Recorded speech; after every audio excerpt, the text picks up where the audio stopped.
বান্ধবীর কাছ থেকে টাকা নেওয়ার কৌশল। আই মনা, বলছি তোর কাছে 500 টাকা খুচরো হবে রে? হ্যাঁ, তার মানে ও আমাকে 500 টাকা নোট দিয়ে খুচরো 500 টাকা চাইছে মনে হয়। হ্যাঁ বান্ধবী, 500 টাকা খুচরো হবে আমার কাছে। আচ্ছা তাহলে এবার তাড়াতাড়ি দে। শ্রেয়া হয়তো নিশ্চয়ই কোনো প্রবলেমে পড়ে আমার কাছে এসছে, আর তাছাড়া ও তো আমাকে 500 টাকা নোট দেবে। হ্যাঁ হ্যাঁ, দাঁড়া, তোকে আমি দিচ্ছি।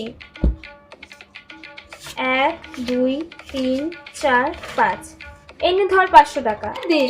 থ্যাংক ইউ মনা, কতজনের কাছে আমি চাইলাম কিন্তু কেউ আমাকে দিল না, তুই দিলি, থ্যাংক ইউ। আরে না না, ঠিক আছে ঠিক আছে, নে এবারে 500 টাকা নোটটা দে। কিসের 500 টাকার নোট? আরে তুই তো এখনই আমার কাছে জিজ্ঞেস করলি যে 500 টাকা খুচরো আছে নাকি, তার মানে তুই আমাকে 500 টাকা নোট দিয়ে তারপর খুচরো নিবি তো? কিন্তু আমি তোকে কখন বললাম যে আমি তোকে 500 টাকা নোট দেবো? হ্যাঁ, তার মানে তুই আমাকে 500 টাকা নোট দিবি না? আরে বান্ধবী, আমার কাছে যদি 500 টাকা থাকতো তাহলে আমি তোর কাছে আসতাম চাইতে।